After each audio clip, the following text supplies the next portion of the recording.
Pessoal, vamos lá então. Na última aula nossa aí, na biologia, falando sobre problemas pertinentes a desequilíbrio dos ecossistemas, tá? E vai abordar também aqui mais um teor jurídico da situação aí quanto à legislação ambiental que nós temos hoje no Brasil. Alguns detalhes, tá?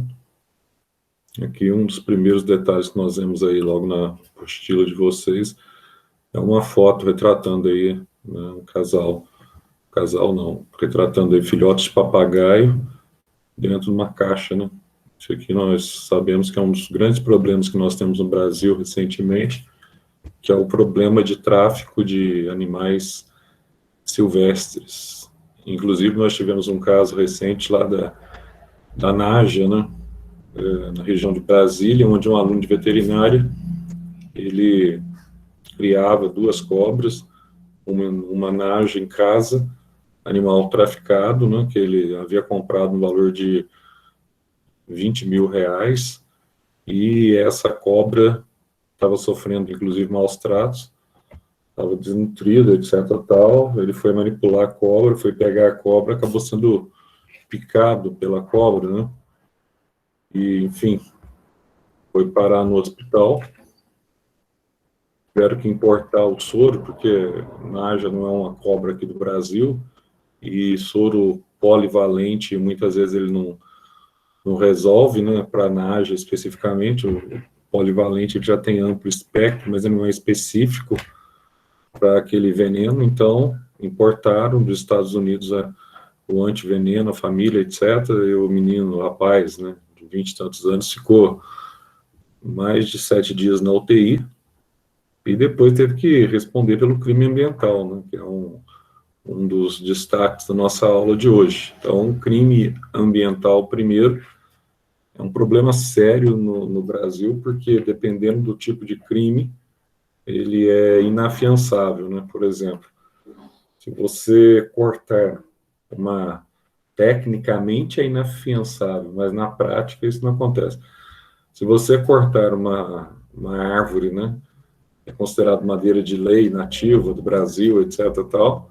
E se você for pego no ato do corte, você vai para a prisão e não tem fiança para pagar ali para que você consiga sair, né, do encarceramento. Então, em muitas situações, madeira de lei, etc., tal, inafiançável. No caso desse jovem,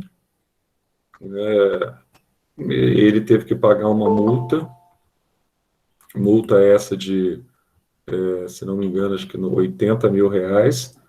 Os pais dele, que foram coniventes com a situação, porque sabiam da situação, também foram multados.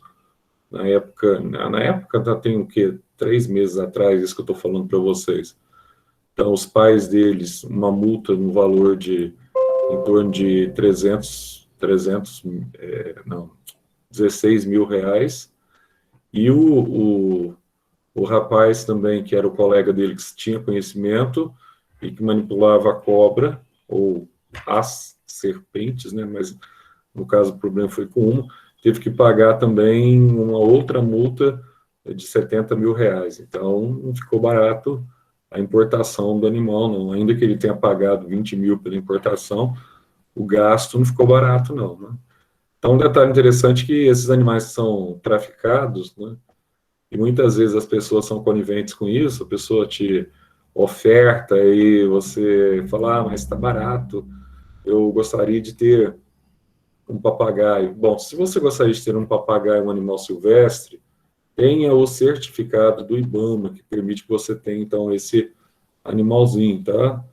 Vá nos órgãos competentes, tá? Para adquirir, etc, tal, e tenha o certificado do IBAMA. Não compre de traficante, até porque você sabe que, principalmente as aves, né? Da forma que elas são, muitas vezes, contrabandeadas, da forma que elas são traficadas, né? A forma que elas são transportadas, a maioria delas chegam ao óbito antes de chegar até o comprador final, tá? Então, a partir do momento que você compra esse tipo de mercadoria, você é compactuante, tá? Com relação a problema que nós temos hoje no Brasil, que diz respeito ao tráfico de animais. E esses papagaios aqui estão até já bem empenados, né? Eles não são tão novinhos, e mesmo assim estão sendo traficados.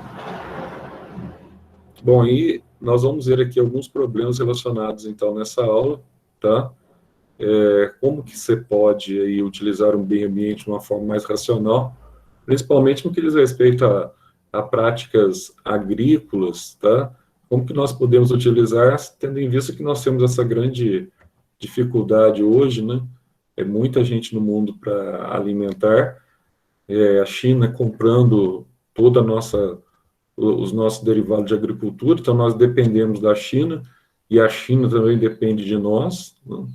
Então, como é que nós estabelecemos esse equilíbrio para que nós possamos conviver aí com situações atípicas que nós temos hoje com relação aos ecossistemas? Então, a gente vai ter oportunidade de ver. E o problema também que nós temos aqui, ó, sérios problemas do lixo, né? Então, nós sabemos que o lixo hoje é um dos grandes problemas, eu já até mencionei para vocês, mas a grande questão é que a maior parte do lixo no Brasil ainda hoje, nem sequer ele tem a condição de ser aterrado, que não é das melhores formas de você tratar o lixo, o aterro sanitário, mas é uma forma, digamos, menos impactante aos ecossistemas. Então, quando você tem, por exemplo, a questão do aterro sanitário, o que é de desvantagem para o ecossistema? Primeira vantagem é que o lixo não fica descoberto, né? Quando você tem, por exemplo, os lixões, que é a forma mais comum, você vai ter problemas ali de poluição ambiental do solo. Ah, então, quando eu tenho lixões, eu tenho problema de poluição do solo. Sim, você tem problema de poluição do solo. Por que você tem problema de poluição dos solos? Porque você tem o aspecto aí do lixão a céu aberto, além da poluição do solo, você tem desenvolvimento de parasitas, tá? De substâncias indesejáveis que vão de encontro ao solo. Você tem ali ratos, baratas, né? Você aumenta os vetores de vários tipos de doenças com os ratos, tá? Então, não é interessante que essa prática seja adotada, mas ainda assim a maioria das prefeituras no Brasil, elas depositam em terrenos específicos o lixo a céu aberto. Agora, e o aterro sanitário? Por exemplo, a Alfenas hoje utiliza o aterro sanitário. E o aterro sanitário? Primeiro tem que ser um local distante, né? Mais distante possível da cidade e mais distante também com relação a reservas ecológicas. Mas muitas vezes não é isso que acontece, né? Isso não acontece de fato. E muitas vezes você vai ter, com relação à questão do aterro sanitário, você vai ter alguns problemas aqui que nós vamos ver. Tá? Por exemplo, quando você aterra o lixo, você vai ter, então, o lixo líquido, que nós conhecemos como chorume. Tá? Chorume é aquele lixo que desce, que vai escorrendo ali, vai escorrendo, vai descendo aquele caldo pelo solo, e esse caldo aí no solo aí do chorume, ele contamina o lençol freático. Que, aliás, é muito comum, né? Em provas de Enem, a expressão chorume. Então, assim, você não tem uma melhor forma de lidar com o lixo, mas digamos que a céu aberto é pior, obviamente, que o aterro sanitário, embora o aterro sanitário ainda ele possa contaminar lençóis freáticos, né? Então, por isso que o aterro sanitário deve ser feito em locais distantes do lixo ou das regiões urbanas ou as regiões destinadas a consumo de água ou algo do gênero, tá? Aí você tem a questão, aqui no Alfenas tem essa questão, mas que pouca gente faz, infelizmente, que é a questão da separação do lixo, né? Para que você dê um destino do lixo, lixo orgânico, tá? Vidro, que é lixo inorgânico, etc, tal, lata, né? Então você tem a separação do lixo. E com a separação do lixo, você tem a possibilidade de você fazer, então, as triagens, né? E depois fazer o processo de reciclagem, né? Aí são utilizados para reciclagem. Aí você tem um reaproveitamento, inclusive do lixo orgânico. Você fala assim, mas o lixo orgânico não serve? Não, desde que ele seja separado, você tem um reaproveitamento. Você pode formar adubos, né, que serão utilizados para vegetais, por exemplo. Então você tem aí o reaproveitamento, alguns derivados de lata, né, que são muito reciclados, são utilizados, reutilizados, enfim. É um processo interessante, só que é lógico que se você fosse analisar, se fosse para ser um processo feito em alta escala, você não consegue aí estabelecer aí uma equidade, né? Nós não temos condições de reciclar lixo, né, de grandes metrópoles, etc., tal, nem de pequenas cidades como Alfenas, obviamente. Mas, e tem também o processo de incineração. Agora, essa incineração não é incineração de você botar fogo no lixo, como muita gente faz no ambiente rural. Não é você colocar fogo a céu aberto no lixo. A incineração, ela trata muito mais de você ter câmeras específicas, que essas câmeras conseguem reutilizar o CO2 liberado da fumaça e não liberam fumaça para o meio externo, porque fumaça também ela vai ser um agente poluente. Se é um agente poluente, não justifica, né? Você liberar fumaça, você resolve um problema e você transgride de outra forma, você causa aí poluição, que a gente chama de poluição atmosférica, que nós falamos na aula passada. Então, olha, compostagem, triagem, reciclagem, o ideal, até mesmo essa incineração em câmara fechada com reutilização de CO2 sem emissão de fumaça, também seria ideal, mas é uma coisa que está muito longe para países como o nosso, né? É uma coisa que está muito próximo do Japão, né? Países em que você tem um conceito de preservação muito maior, tá? Mas que está muito longe da nossa realidade aí de Brasil, em que quase que mais da metade do lixo ainda, a maior parte, 70% do lixo, na verdade, é jogado, destinado a céu aberto. Então, você não tem um local. E mais um problema social que gera, né?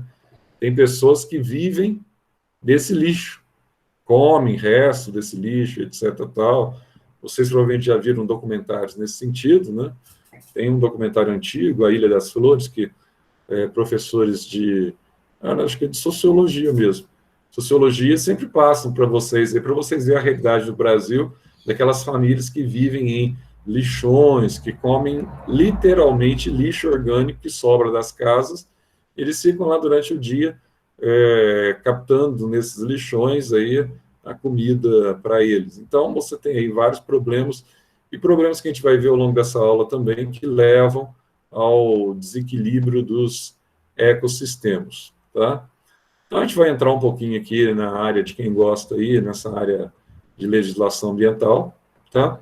Na faculdade, nós temos que estudar essa área, na parte de engenharia ambiental, porque você tem que entender como é que funciona, né, os pré-requisitos aí, até para tanto o engenheiro florestal quanto o engenheiro agrônomo, tá? Ou até mesmo o antigo, né, que hoje praticamente não tem mais, engenheiro agrícola, ele tem que saber quais são os dispositivos legais que ele pode, né, acionar, e também que ele pode indicar para o agricultor, se ele é contratado em determinada propriedade, até onde ele pode né, indicar a liberação do cultivo, até onde vai a lei nesse quesito aí com relação a reservas, qual que é a diferença de você ter na sua propriedade uma área verde que não pode ser derrubada, tá?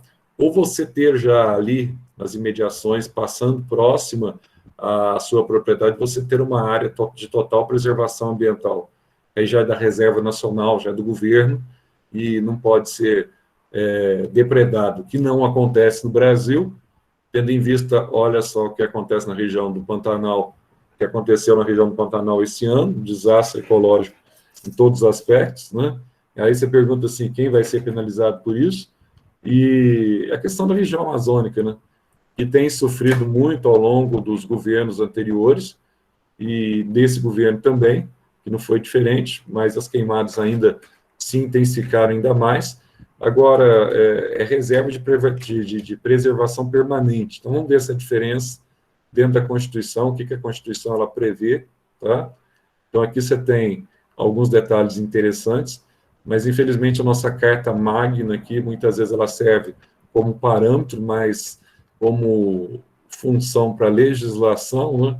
Aí o indivíduo ele entra com vários recursos, não sei o quê, etc. tal, e acaba que minimizando. E um grande problema que nós temos hoje no Brasil o problema que nós temos hoje, sempre tivemos, né? Não nós temos hoje, nós sempre tivemos hoje no Brasil, é o problema de grilagem de terras e de poceiros.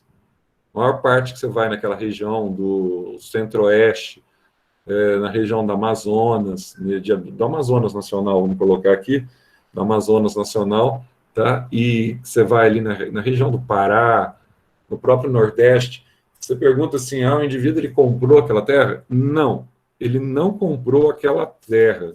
Na verdade, ele tomou posse daquela terra, ele chegou ali, demarcou, tá? Na região do Pantanal também a mesma coisa, ele demarcou aquela terra e disse, essa terra é minha. Mas ele não comprou de ninguém aquilo era da União. Tá? Então, esse é um dos grandes problemas que nós temos hoje. Teria que ter, que é proibido, obviamente, né?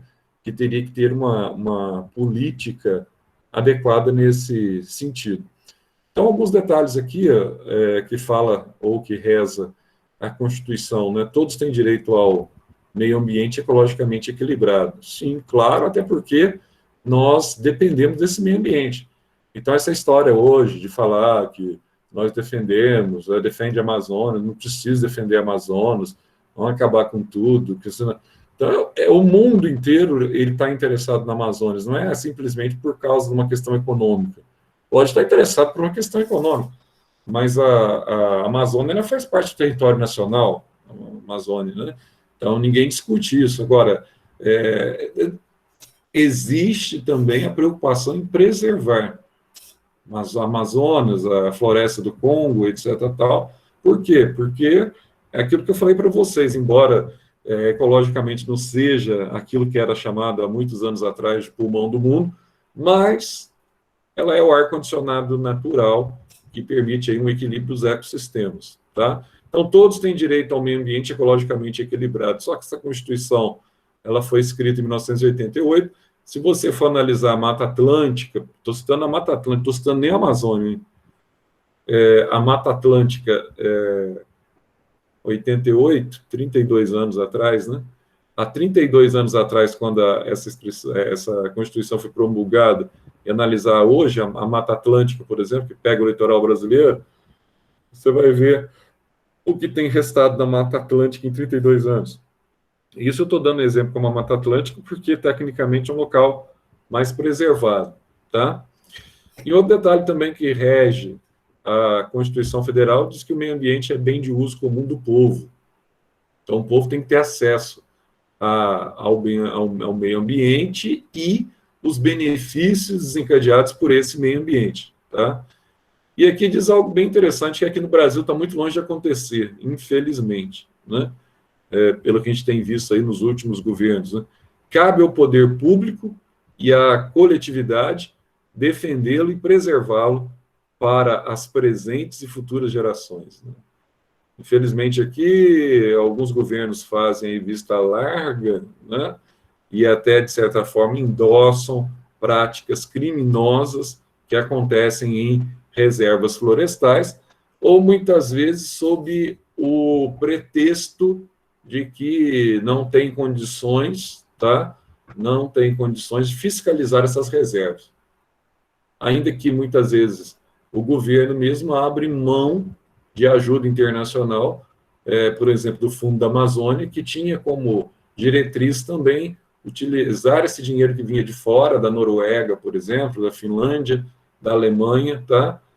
Com objetivos de preservação, mas nos últimos 2 anos, com o desastre ecológico que houve nessas regiões, né, muitos não estão... cortou a verba. Né? Esses países aí, na verdade, cortaram a verba. Então, aqui você tem alguns aspectos para garantir esses direitos. Cabe ao poder público, primeiro, definir espaços territoriais a serem protegidos. O que é uma reserva ambiental, tá? O que é uma reserva nacional? O que é uma reserva isolada dentro de uma propriedade? Então, você tem todo esse processo hoje aí, e eu não sei se vocês sabem, você tem hoje um instituto que faz o sensoriamento remoto das regiões, né, há alguns anos já, relacionado aí ao INPE, e para toda propriedade rural é exigido que, ao longo de determinado período de tempo, você faça um registro conhecido como CAR, nesse CAR você vai ter que comprovar a atual reserva sua, você tem que fazer esse registro junto ao governo federal e comprovar se houve, com as imagens do INPE, se houve desmatamento na sua reserva, tá? Então, se houve desmatamento em áreas que são preservadas, você tem que pagar por isso. Então, hoje é muito fácil você detectar o desmatamento, porque você tem fotos, né, dos satélites que mostram claramente, chegando próximo à região, que foi desmatado. Outra coisa, a necessidade aqui de você preservar o patrimônio genético, tá? Daquelas espécies que ali estão, para que essas não venham entrar em extinção, tá?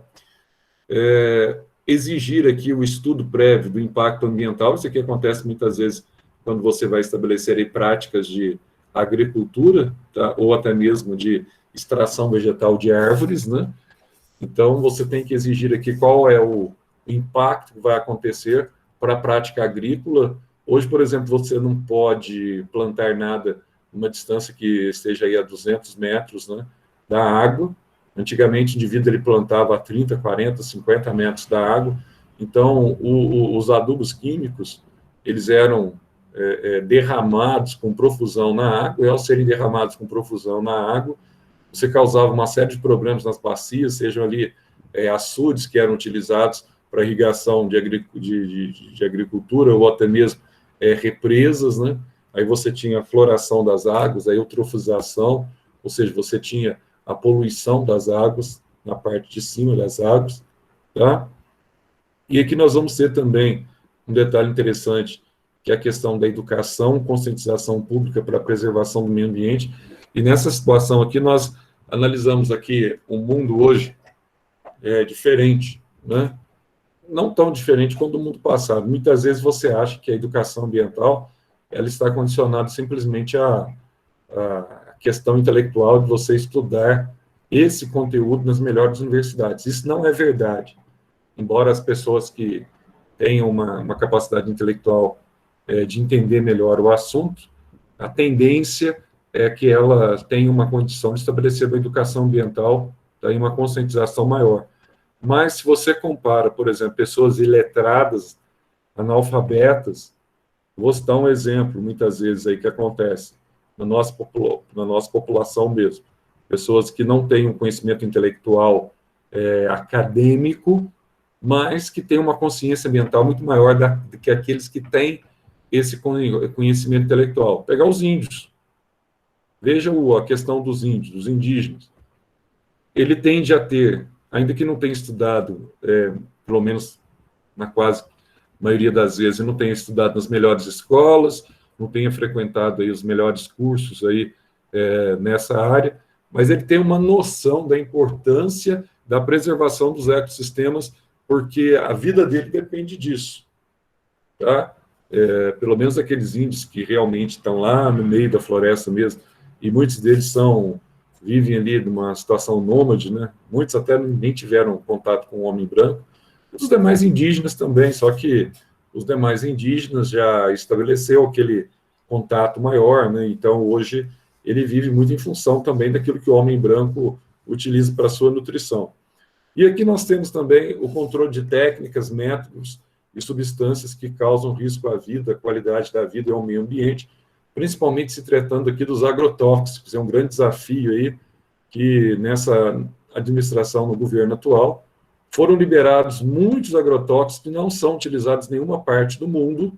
Se eu falo como agrônomo agora, em nenhuma parte do mundo eram mais utilizados, aqui no Brasil hoje têm sido utilizados novamente, tá? E aqui nós vamos ter, então, a proteção da fauna e da flora, que é prerrogativa dessa legislação, e preservar e restaurar os processos ecológicos. Com relação à utilização desses produtos químicos aqui, estima-se que mais de 2.000 substâncias que são proibidas no mundo, após o início desse governo atual, foram liberadas para utilizar aqui na agricultura. Ah, mas isso não tem nada a ver, tem muito a ver, né? Tem muitas substâncias que são proibidas no mundo exatamente pela sua alta capacidade de promover câncer, tá? Serem substâncias cancerígenas. E por que nós temos hoje, né, um alto índice de câncer? Uma das razões que nós temos hoje, não só a questão do padrão gênico né, das famílias, e o latino ele tem uma propensão maior de desenvolver aí o câncer, isso é algo natural, tá? Mas, além disso, aquilo que nós comemos hoje que determina muito daquilo que a nossa nutrição ela vai prescrever para o nosso futuro, tá? Como problemas aí à nossa saúde, dentre os quais nós citamos aí o problema relacionado ao câncer. Aqui vai falar um pouquinho do aspecto aí, como é que são os conselhos de governo, tá? Estabelecidos em função desses critérios aí com relação ao meio ambiente. Você tem uma resistência muito grande hoje com relação à política do atual ministro, né? Do Salles. O Salles é o atual ministro do meio ambiente, ele é contestado pelo mundo inteiro e já tem uma unanimidade nesse quesito, ninguém vai auxiliar o Brasil no quesito de preservação ambiental, enquanto ele for ministro, né, ministro do meio ambiente. Mas como ele faz parte, o Ricardo Salles, ele faz parte da ala ideológica do governo, né, provavelmente nós vamos ter duas mudanças aí para o ano que vem, pelo menos os especialistas acreditam nessa forma. Como você tem uma eleição agora de um governo democrata americano, esse governo democrata ele tem muito mais preocupação, ou pelo menos é uma das bandeiras entre os democratas, desde Al Gore lá atrás, né, que não chegou a ser presidente, mas ele assumiu muito, ele e o Clinton, essa causa ambiental, de preservação ambiental. Ele tem muito mais uma pegada no sentido de preservação ambiental do que os republicanos, né? Principalmente, vamos chamar aí, republicano, trumpismo. Ele foi como é que nós vamos definir o trumpismo, né? O trumpismo, ele foi um populismo, digamos assim, experimentado por parte dos republicanos, o trumpismo, né? Mas muito longe aí de ser um estilo também simplesmente republicanos. Mas é fato que os democratas agora, assumindo em 20 de janeiro, eles vão cobrar mais por essa preservação ambiental. Então, de certa forma, isso é bom, porque os Estados Unidos voltam aos protocolos de preservação, os protocolos de Paris, que havia, então, já, né, desistido no governo do Trump, certo? E isso é bom para o mundo, digamos assim, para a preocupação de causas ambientais.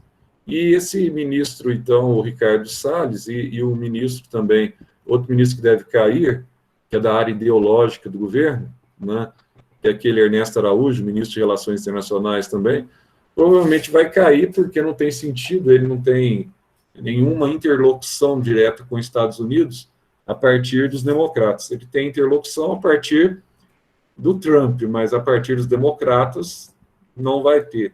Então, aí vai ser uma troca natural, que deve ser feita pelo governo, pelo menos os especialistas entendem assim, a saída do Ricardo Salles, e o governo hoje até pensa já em colocá-lo como, em dar outro cargo para ele, como do turismo, ministro do turismo, algo do gênero, para ele ficar lá como representante ideológico, né? E a saída do Ernesto Araújo, que é o ministro das Relações aí exteriores do Brasil. Bom, aí você vai ter aqui como é que funciona a questão das leis de crimes ambientais, tá? Então, essas leis aqui, elas são interessantes, porque ela pode levar à detenção, as multas são muito pesadas, e muitas vezes você comete um crime ambiental de desmatamento de uma prática agrícola, se a lei for aplicada corretamente, você tem que, além de todas as penalidades, você tem que como é que fala? Você tem que não só prestação de contas à comunidade, você tem que reflorestar aquela área que você depredou, tá?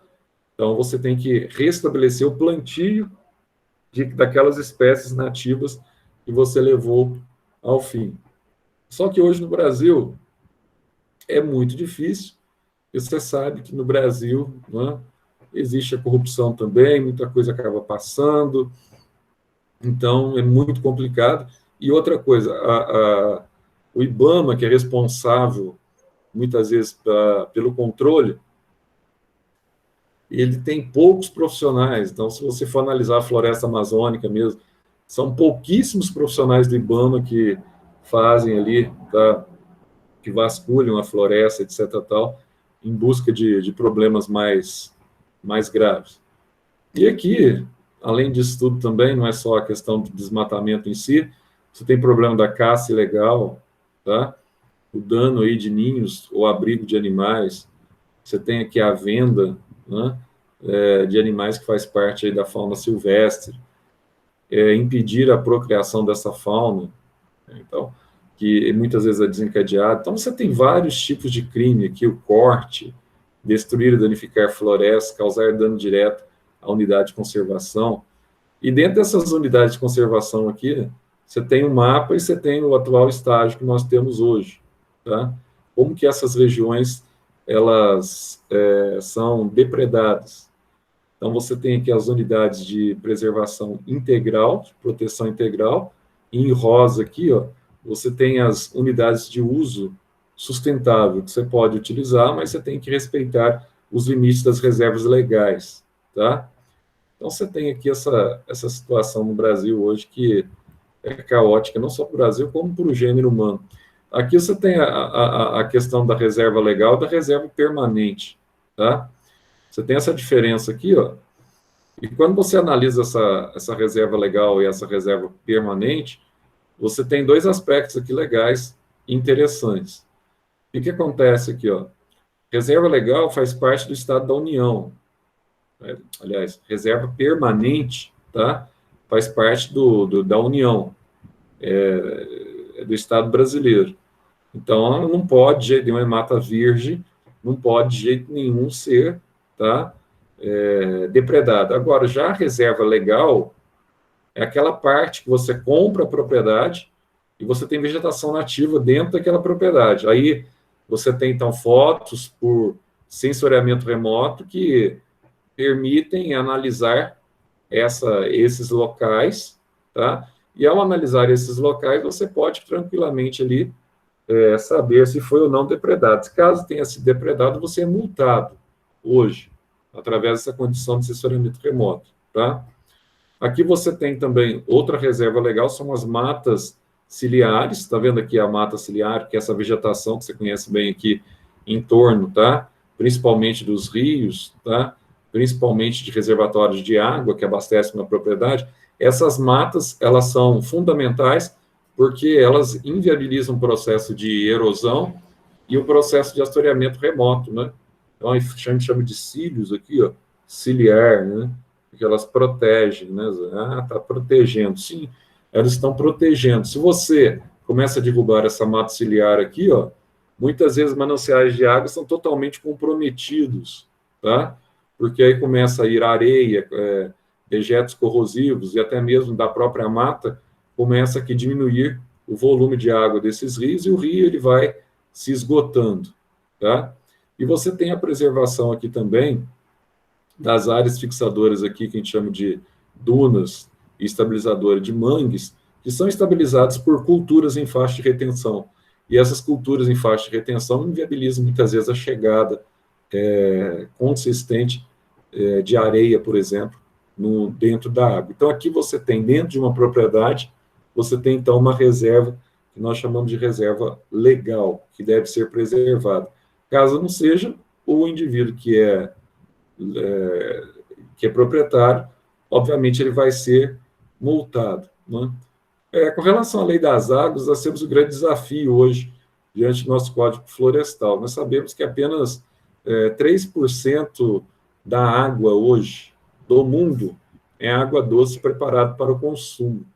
Ah, mas a gente tem 2/3 praticamente aí de oceanos do planeta, etc., tal, né? Formado por oceanos. Realmente nós temos 2/3 de oceanos, tá? Mas nós temos essa dificuldade aí dessa água doce. A água doce tem pouco, e tem alguns países no mundo que já estabelecem a questão aí da dessalinização de água. Vocês veem muito isso na geografia, tá? Então, é um desafio você manter essa população mundial hoje engajada e essa população mundial hoje com condições de receber água potável, tá? E respeitando aí essa água que seja de fato potável, que não seja contaminada, principalmente, recentemente nós vimos esse ano, e final do ano passado, Rio de Janeiro e algumas áreas, que você tinha contaminação das águas, da Sabesp, né, que é a água destinada, não, Sabesp é de São Paulo, a água destinada ao consumo da população, tá?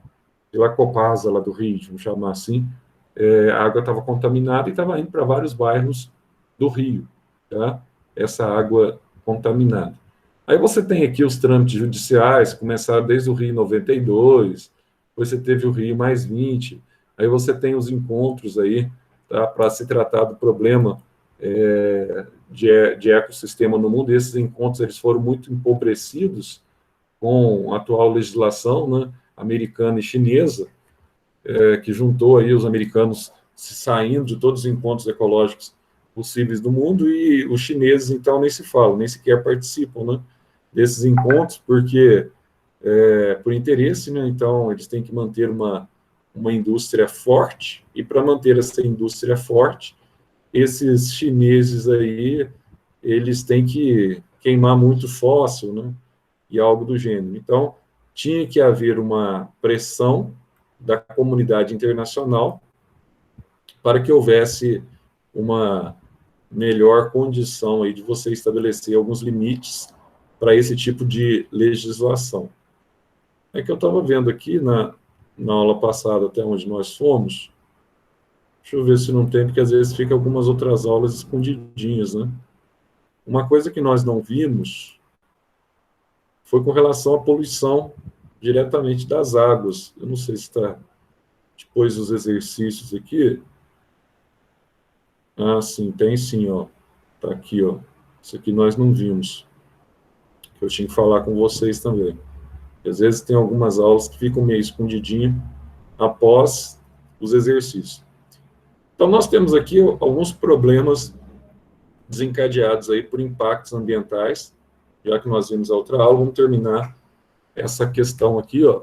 São os principais, que nós chamamos aí de principais desequilíbrios aquáticos. E muitas vezes você se depara com situações onde você tem aí vários dejetos, ou mesmo você tem situações em que há derrames de óleo na água, e com esse derrame de óleo na água, você tem aí uma grande mortalidade de peixes, tá?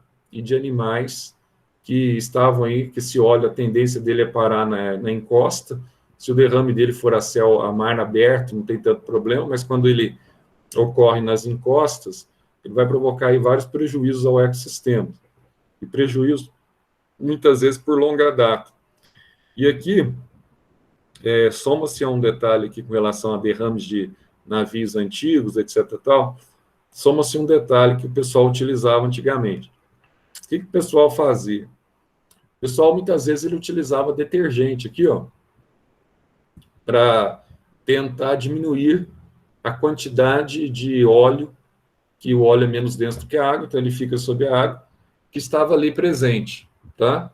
Ah, então eles usavam óleos, sim, eles usavam óleo. Ah, que legal, usavam óleo, usavam óleo. Aliás, usavam detergente contra o óleo. Só que tinha um problema, grande problema. Qual que era o grande problema? Esse detergente que era utilizado, ele matava as bactérias decompositoras. E essas bactérias decompositoras, elas tinham como prerrogativa fundamental comer aqui, ó, literalmente comer, não, vamos falar, decompor, tá, o petróleo. Que, na verdade, a bactéria ela não destrói, ela realiza aquilo que nós chamamos de reciclagem da matéria, né? Ela convertia o petróleo orgânico em matéria inorgânica, que era acessível à água com o passar dos anos. Ela faz isso, lógico que não é da noite para o dia, tá? Os derrames, muitas vezes, aí demoram aí 10, 15, 20 anos, depende da extensão do derrame, para você recuperar aquela parte do ecossistema que foi atingido. Então, quando o indivíduo ele usava os detergentes, então você tinha então esses derrames, derrames seríssimos. Então, como você tinha os derrames e você tinha a morte dessas bactérias, você não tinha reciclagem da matéria. Se você não tinha reciclagem da matéria, o uso dos detergentes era pior ainda. Era mais um elemento nocivo que era utilizado nesses ecossistemas. Tá? Então, esse é o problema da poluição aquática, sem contar na poluição de toxinas que muitas vezes são levadas na água. Outro problema que nós temos hoje, não é só na água salgada, você tem um problema também na água doce, e na água doce, muitas vezes o problema ainda é maior, tá? O que acontece hoje? Você tem um processo que a gente chama de eutrofização. Eutrofização. A ESA é eutrofização ou eutroficação. O que é isso? É o processo de floração das águas. Como é que isso pode ser obtido? Bom, aqui você está vendo aqui, ó, o que acontece muitas vezes em cidades em que não tem, muitas vezes, tratamento, né, de esgoto ou algo do gênero. Muitas vezes as bacias da encosta elas são utilizadas para o derrame, tá? De esgoto e são utilizadas para derrame de lixo também. Aí, quando você tem derrame de esgoto na água, e esse derrame de esgoto ele coincide muitas vezes com a poluição também por pesticida, que leva a esse processo de eutrofização, porque você está plantando muito próximo dos mananciais de água, e esses pesticidas, muitas vezes, eles são adubos químicos, e esses adubos químicos, muitas vezes, eles chegam, tá, até a água, e acontece o seguinte, quando eles são utilizados aqui como adubo, e esse adubo chega à água, tanto o adubo químico quanto a matéria orgânica tem a mesma função aqui, ó. O adubo químico e a matéria orgânica, ela vai aumentar, então, a população de algas, muitas vezes, tá?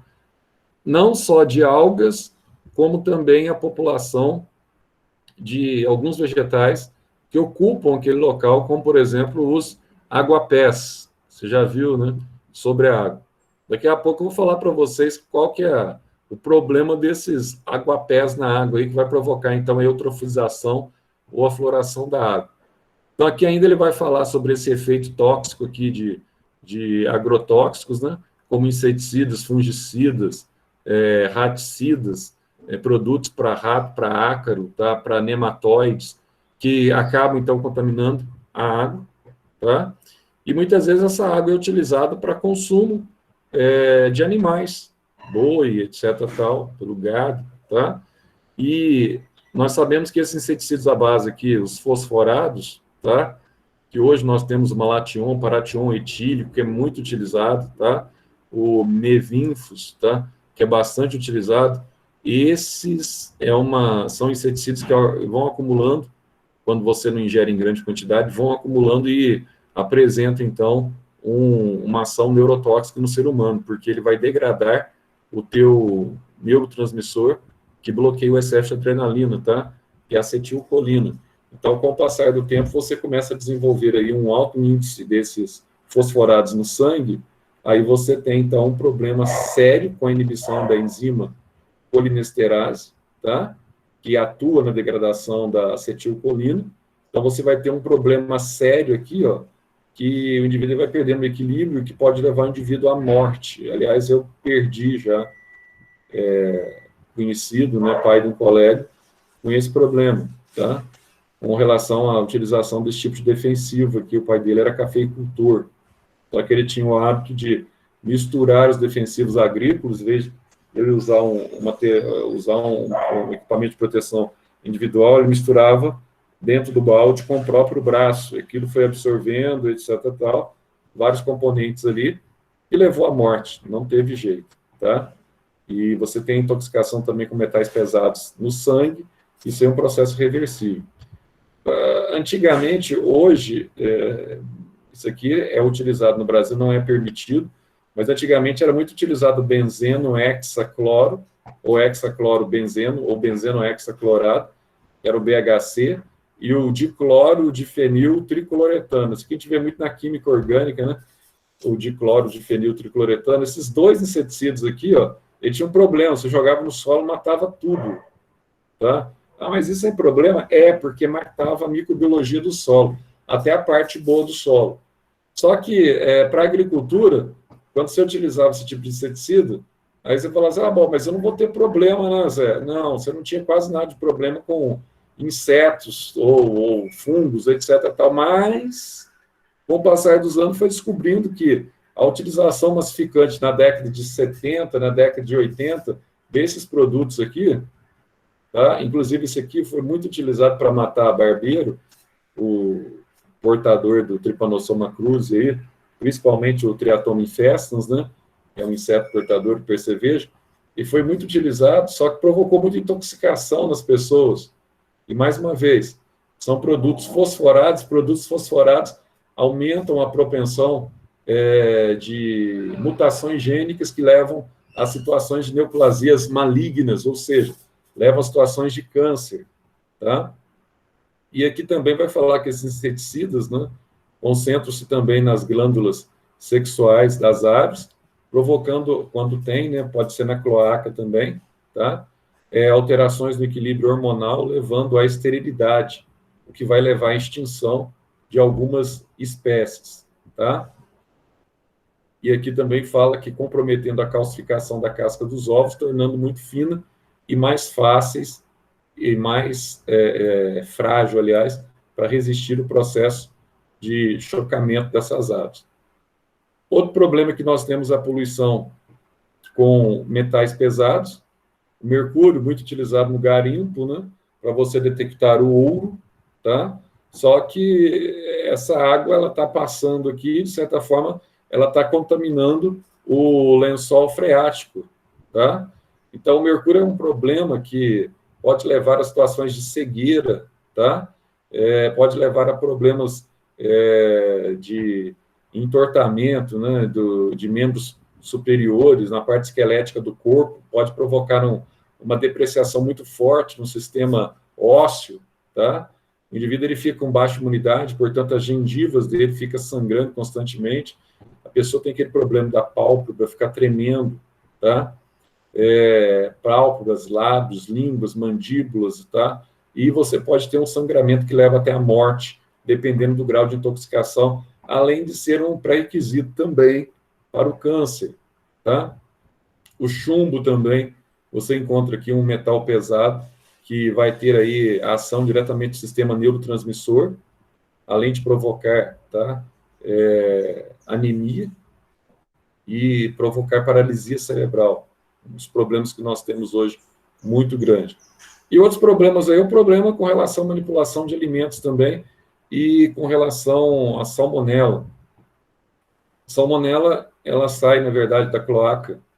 A maioria das aves hoje, elas evacuam e, ao evacuar, sai a salmonela. Difícil você não ter hoje a salmonela. Por isso que o pessoal fala assim, ó, você não deve tomar ovo cru, né? Tem gente que gosta de tomar ovo cru de manhã, põe um pouquinho de sal e toma o ovo cru, aquela baba toda, mas toma esse ovo cru com albumina.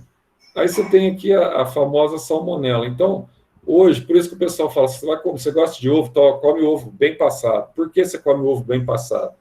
Para evitar contágio com esse tipo de agente, né, Zé? Com esse tipo de bactéria. Porque isso aqui provoca um problema seríssimo de infecção intestinal, tá? E você tem até mesmo aqui a febre tifoide, que é provocada por salmonela. Salmonela se encontra onde? No ovo. No ovo, em que forma? Por exemplo, você pode encontrar também a proliferação dela rapidamente em maionese caseiras, né? Você vai comer aquela maionese caseira. Quando faz maionese na sua casa, você ingere logo após a refeição que você tem que ingerir. Ela tem que estar bem refrigerada. Não deixe maionese na geladeira para você comer à noite, tá? E mesmo ela estando refrigerado, você tem aí a chance ou de ter um problema de ter um contato aí com a salmonella typhi, tá? E se você tiver esse contato, em alguns casos, essa gastroenterite aqui, ó, ela pode até levar à morte, tá? Pode levar uma morte aí prematura. Embora tenha tratamento, claro, o indivíduo começa a evacuar demais, você vai conseguir aí se estabelecer de uma forma melhor. Você tem essa outra bactéria aqui também, que leva a diarreia, que é a Shigella. Você tem Streptococcus, é uma bactéria gravíssima, essa bactéria aqui, ó, que normalmente ela entra em contato com a gente, né? através de infecções cutâneas na pele. Aliás, você tem essas infecções cutâneas na pele, e muitas vezes essas infecções cutâneas levam, tá, a infecção por streptococcus. Vou só citar um detalhe aqui, aquele netinho do Lula, que havia falecido, que o pessoal, foi um ano retrasado, se não me engano, 2018, 2017, não lembro direito, o pessoal falou que, a princípio, que era meningite, acho que vocês lembram daquele caso, né? E, na verdade, um menino de 7 anos, não foi meningite, ele morreu infectado por streptococcus, tá? Porque é uma bactéria que está na pele, criança muitas vezes machuca a pele, e essa bactéria que acaba penetrando na pele, depois pode provocar aqui o que nós chamamos de infecção generalizada, tá? No sangue, pode provocar o que nós chamamos de sepsis, ou também conhecido como septicemia, tá?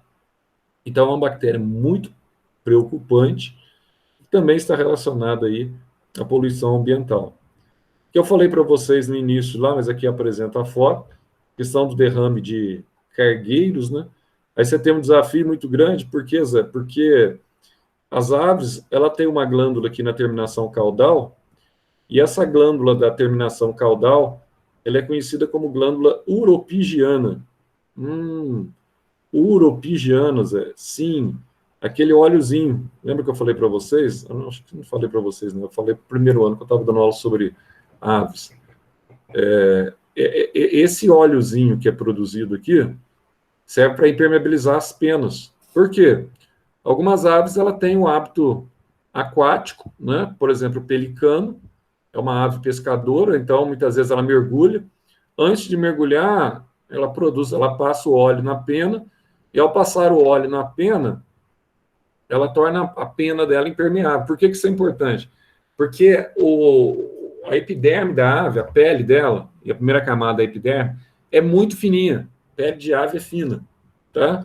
Como é muito fina, se ela ficar em contato com a água diretamente, ela corre o risco aqui de ter problemas mesmo de gripe e pneumonias. Tanto que você tem aí algumas, no início desse milênio, você teve aí problemas, e temos até hoje em alguns lugares do mundo, no início desse século, né?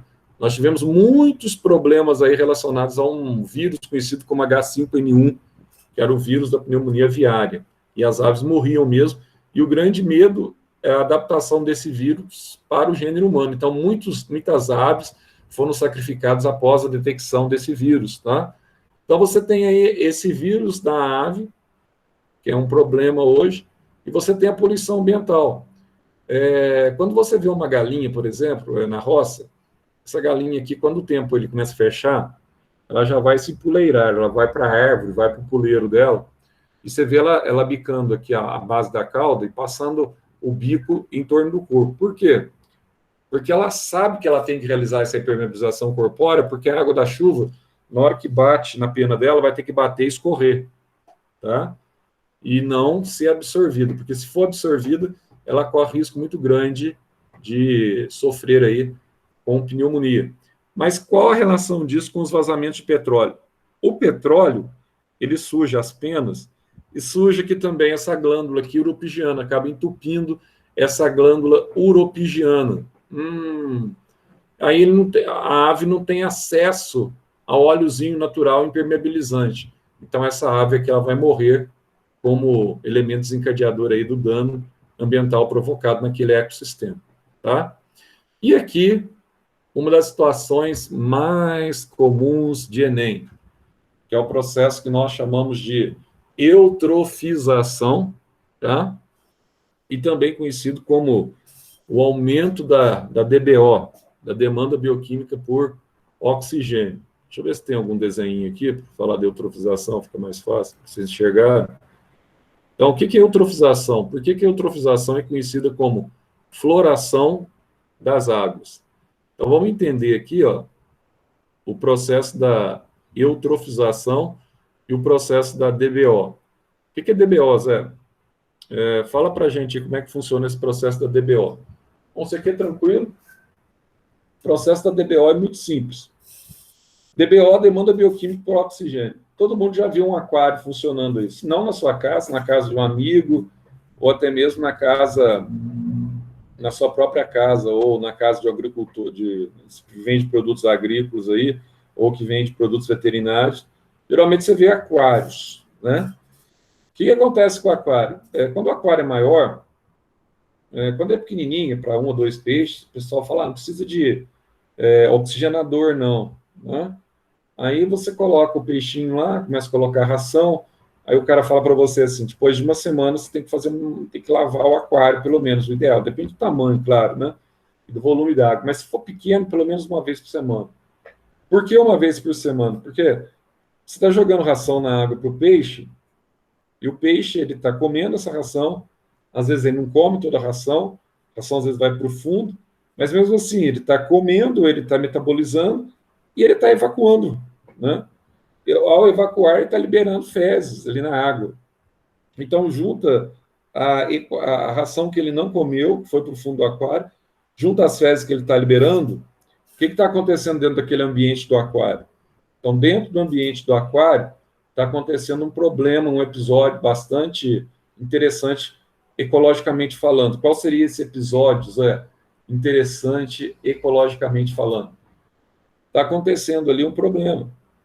Se você aumenta a matéria orgânica dentro do aquário através das fezes dos peixes e através da ração que ele não comeu, você começa a ter mais decomposição dentro do aquário. Como você está tendo mais decomposição dentro do aquário, começa a liberar mais CO2 na forma de íons bicarbonato. Então decomposição leva à liberação de CO2. Nós vimos lá no ciclo biogeoquímico do carbono. Zé, entendi. Então, decomposição, liberação de CO2. Só que, quanto maior a concentração de CO2, ele começa a competir com o oxigênio. Se ele começa a competir com o oxigênio, se você não limpar o aquário, o que vai acontecer com o peixe, Zé? O peixe ele começa a sofrer falta de oxigênio. Entendi. Então, ele começa a sofrer pela falta de oxigênio. Sim, porque o CO2 está competindo, aí você vai aumentar a demanda bioquímica por oxigênio. Entende?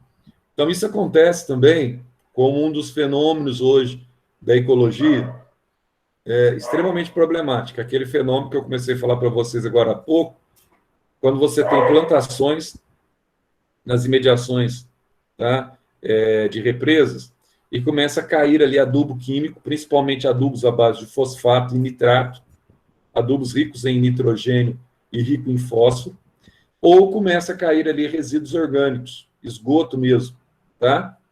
Nesses locais. Aí o que acontece?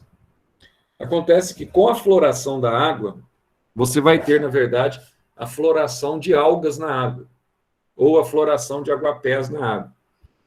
Aí você forma sobre a superfície da água uma espécie de um tapete verde. Você já cansou de ver isso?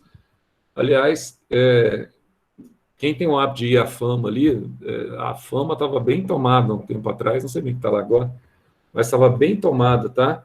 Por vegetações. Então vai tampando ali, ó, forma aquele tapete verde. Aí você fala assim, nossa, mas isso deve ser legal. Porque quando você forma um tapete verde sobre a água, seja esse tapete de algas, ou seja esse tapete de vegetais aquáticos, quando você forma esse tapete verde, então o sol está sendo... está chegando até esse tapete,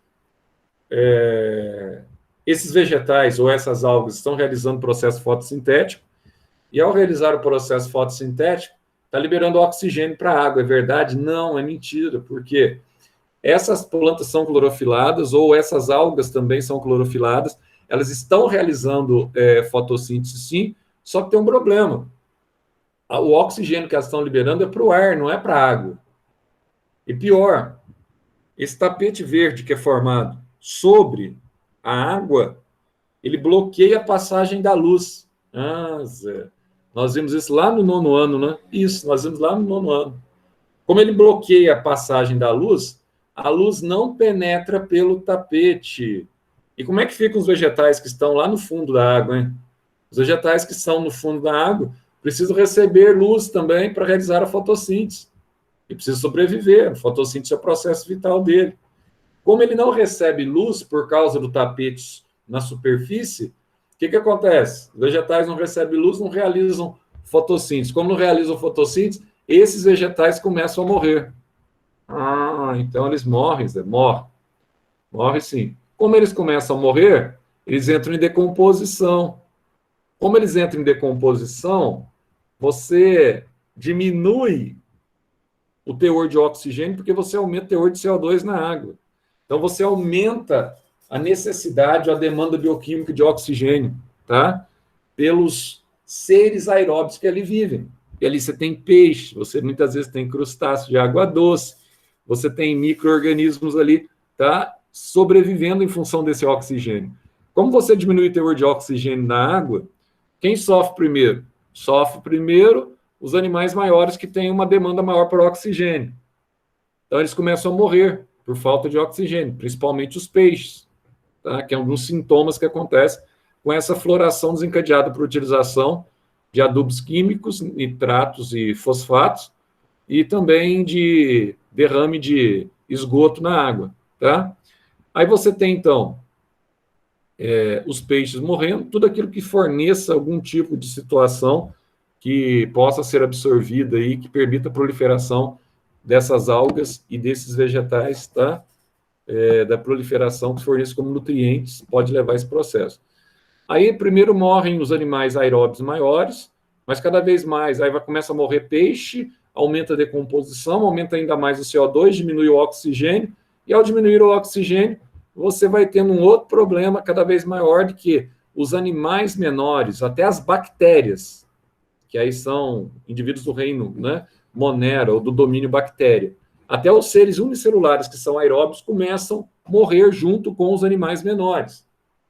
Até chegar numa situação em que aquele açude ou aquela lagoa, que era muito utilizada ali como um bioma aquático, ela torna-se totalmente imprestável. Toda a vida que havia ali, vida aeróbia, ela chega à sua extinção, morre tudo que estava ali, tá? Exceto as bactérias anaeróbias, que sobrevivem, então, tá? Na ausência de oxigênio. Como elas sobrevivem na ausência de oxigênio, elas conseguem sobreviver.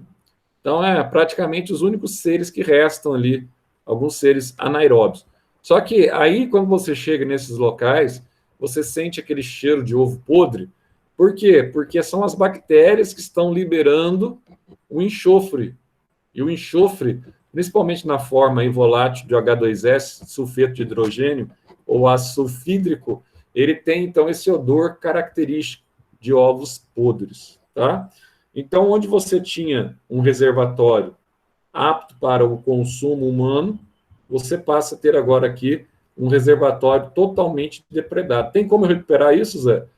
Tem, né? Você tem que fazer uma limpeza grande nesse tapete, só que sempre fica, se for de plantas, o problema do aguapé, por exemplo, ou muitos chamam de guapé, né? Se for só de plantas, quando você retira a planta, ela deixa a semente dela lá ainda, né? Fica semente.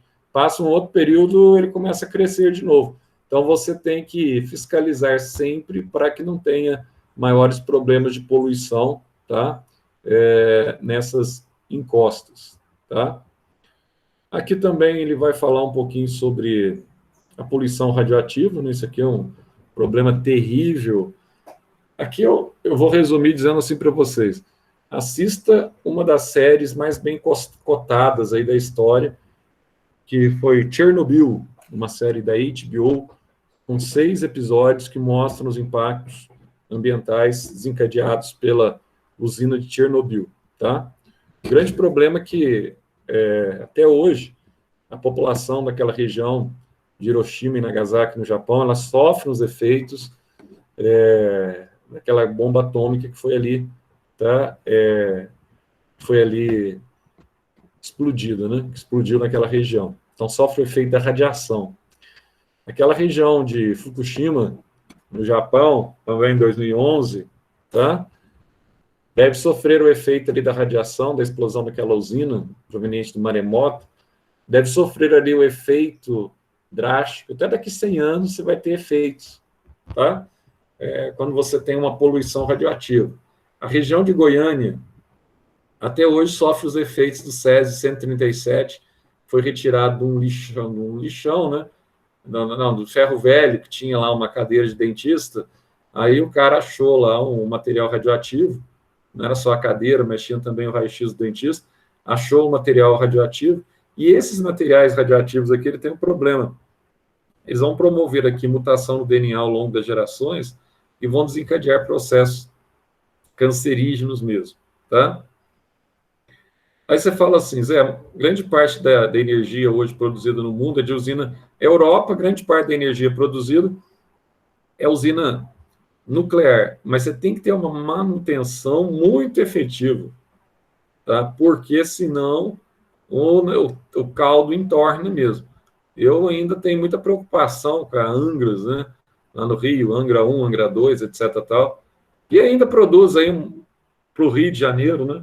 Um bom potencial aí de produção de energia, essas usinas nucleares, mas o problema no Brasil é a responsabilidade para a manutenção. Então, quando essa manutenção não é bem feita, pode levar o indivíduo, tá, a ter contato com esse tipo de radiação, e ali uma explosão, algo do gênero ali, você contamina toda aquela região, tá? Você tem aqui o problema da poluição térmica, a questão da elevação de temperatura, tá? Que vai afetar a solubilidade do oxigênio na água e que, por conseguinte, você vai ter aí alterações na vida aeróbica de alguns seres vivos. Aqui nós citamos aqui particularmente algumas espécies, tá? Como o salmão e a truta, que sofrem os efeitos aí do aquecimento global, que atinge também as águas dos oceanos, tá? E aqui ele até te dá uma situação que a 6 graus Celsius, 1 litro de água pode conter cerca de 12,5 miligramas de oxigênio. A 20, se aumenta a 14 graus Celsius, 1 litro de água contém apenas 9 miligramas, olha o tanto que já reduz de oxigênio. Isso demonstra a diminuição da solubilidade de oxigênio na água por efeito do aquecimento, tá? E aqui é aquilo que nós estávamos falando lá da legislação ambiental, sobre os desequilíbrios do solo, né? Os desmatamentos, que levam a processos erosivos, que podem levar também, tá, à desertificação dos solos, motivados muitas vezes por práticas agrícolas, tá, e pecuária intensiva, né? E nós temos aqui também prejuízos desencadeados pelos desmatamentos, obviamente não só no bioma, tá? Mas você vai ter aqui também prejuízos relacionados aí à poluição do ar, que você vai acelerar o processo de desertificação que eu acabei de falar, assoreamentos, tá? E você trabalha na contramão da preservação de espécies nativas, né? A manutenção das florestas ela é fundamental para o planeta em todos os sentidos, não só para o solo, mas para o planeta, porque elas funcionam como um ar-condicionado natural, tá? Elas melhoram a situação, inclusive, para que nós tenhamos reservas verdes dentro das grandes cidades, que grande parte do dióxido de carbono, ela acaba que filtrando, ela acaba que absorvendo para a realização da fotossíntese. Então, é muito importante você ter áreas verdes dentro das cidades. E o problema do fogo, né? O problema do fogo que nós temos hoje, esse problema, tá? O pessoal, eles costumam atear fogo, tá? Nas regiões para tentar limpar o solo, ou até mesmo como prática criminosa mesmo, para limpar essa região, para depois estabelecer aqui um pasto para desenvolvimento da pecuária, tá? Os resíduos sólidos, que são os resíduos não retornáveis, é um grande problema hoje no meio ambiente como agente poluente, tá? Quanto tempo demora aí para você esperar, por exemplo, uma latinha de metal, um vidro, que é levado ao ecossistema, né? Quanto tempo ele demora para ser reincorporado? Por isso que grande parte hoje você tem um estímulo aos plásticos, etc. tal, um estímulo da utilização de produtos biodegradáveis, né? Que tenha mais facilidade para a sua decomposição. É isso aqui nós falamos no início da aula para vocês, nem sabia que ia falar aqui, mas aqui está falando, problemas causados pelo lixo, principalmente pelo lixo líquido aqui, ó, o chorume, falando aqui das enfermidades encadeadas aqui também, tá? Rato e pulga, etc, tal, leptospirose, peste bubônica. Aí você tem aqui séries de doenças, né, desencadeadas aqui. Aí você tem a questão da coleta seletiva aqui, ó, o aterro sanitário que eu falei para vocês, o reuso, e a questão da incineração, que é um processo de decomposição térmica via oxidação, tá? Com o mínimo possível aí de cinzas que são recicladas. E aqui, aí vai falar aqui da compostagem também, triagem, reciclagem, que eu já falei, vantagens e benefícios da coleta seletiva do lixo. Isso você já sabe, o problema é aplicar, né? Isso aqui é muito importante, tá? Mais do que a coleta, é muito importante a consciência ecológica, tá? Sobre esses vários aspectos. É isso aí, pessoal. Nós terminamos a parte de biologia nossa, tá? Tá tranquilo agora? Agora resta-nos terminar uma aula de química e depois a gente pode fazer alguns exercícios e vai sobrar algumas aulas, provavelmente. Hoje é dia 16, tem aula do dia 23, do dia 30 ainda, nós vamos ter, né? Tem mais 2 semanas de aula. A gente faz exercícios, tem outras coisas para a gente fazer com vocês, mas o referencial teórico nós terminamos, tá? Falta eu terminar agora, talvez na sexta eu termine a parte de química com vocês. Claro que não foi assim da forma que nós queríamos, melhor se fosse em sala, mas temos que nos moldar a nossa realidade, fazer o quê, né? Ana Laura? Presente, Zé. Carol Magalhães? Carolina Magalhães? Carol Amaral? Presente. Dari? Tamo aí, né, Zé? Fazer o quê? Vamos aí, velhão. O Enzo? Beleza. Ô, Zé, eu tô aqui também. Tá ok. O Guilherme? Ok, Guilherme. O Iago?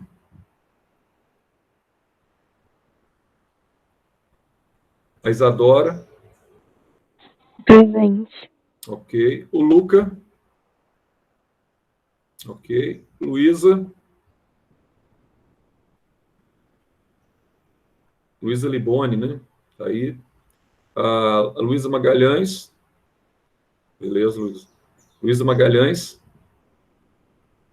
A Luísa Almas? Ok. A Maria Carolina? Ok. Maria Paula? Ok. A Mariana Figueiredo? Presente. Ok. Sofia? Presente. Ok. E o Thales? Presente. Beleza. Então tá, pessoal. Volto com vocês. Se você falar alguma coisa também, pode ficar à vontade, mas estou interrompendo aqui a gravação. Volto com vocês na sexta-feira.